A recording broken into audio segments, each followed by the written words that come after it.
Bonjour et bienvenue dans cette deuxième vidéo de l'analyse du baromètre Entreprise du futur Implead. Je suis avec Jean-Loup Roger, le président directeur général d'Implead. On vous a parlé la semaine dernière d'un élément clé de ce baromètre qui nous a interpellé, c'était l'intelligence artificielle. Il y a un deuxième élément clé qui nous interpelle aujourd'hui, la transformation des modèles économiques des PME et des ETI ces 10 dernières années. 78% des PME et des ETI ont transformé leur modèle économique ces 10 dernières années. Et moi, ce qui m'a le plus marqué, 44% d'entre elles l'ont transformé, peut-être l'ont fait évoluer, tu nous diras Jean-Loup, au moins 3 fois. Qu'est-ce que ça veut dire? Est-ce que ça veut dire que l'entreprise du futur, l'entreprise de demain est une entreprise qui dure 3 ans parce qu'elle a un plan stratégique à 3 ans, elle a un modèle économique à 3 ans et tous les 3 ans elle se réinvente? Comment on doit interpréter cette donnée?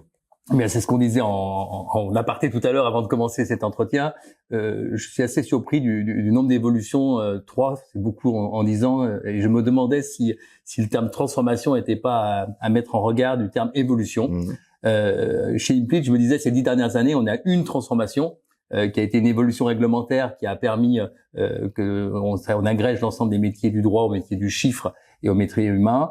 Et on en a une deuxième qui arrive aujourd'hui, que la plateformisation, l'intelligence artificielle. Mais entre-temps, c'était des évolutions.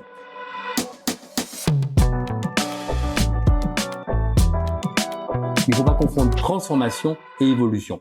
Et effectivement, quand on voit, nous, dans nos métiers de conseil aussi, qu'aujourd'hui, eh bien, les délais d'accompagnement sont relativement courts. Les entreprises ont des inputs nouveaux régulièrement, veulent faire évoluer très significativement leur modèle économique assez régulièrement. Tu as raison, le modèle est beaucoup plus court, mais je ne pense pas que ce soit une transformation. Et je pense qu'aujourd'hui, c'est important de se dire, les transformations sont certainement rares, elles entraînent beaucoup de choses, elles entraînent beaucoup d'éléments.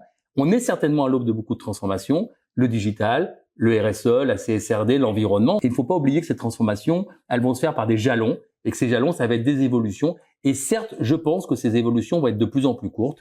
Et même 3 ans, je pense que ça peut être long. Et c'est peut-être dans ces transformations lourdes, il y aura peut-être une suite d'évolutions à 1 an, à 2 ans. Et c'est ça qu'il faut se dire dans nos têtes. Ça veut dire que dans toutes les réflexions stratégiques qui sont menées aujourd'hui dans les différents comités exécutifs, tu invites ces dirigeants et leurs COMEX à réfléchir non pas uniquement qu'à la transformation de leur modèle d'affaires dans le contexte dans lequel ils évoluent, mais à cette évolution pour qu'ils soient toujours agiles et qu'ils s'adaptent peut-être de manière beaucoup plus rapide que des phases ou des cycles de 2 ans ou 3 ans. C'est ça, et je trouve que la logique d'entreprise à mission dont nous sommes depuis fin décembre, elle est importante. On a un objectif, c'est quoi la mission? Et après, derrière cet objectif qui, lui, est un objectif moyen-long terme, effectivement, il y a un cycle d'évolution qui est de plus en plus court pour pouvoir adapter cet objectif à la transformation lourde de la modélisation de l'environnement et de l'intelligence artificielle aujourd'hui.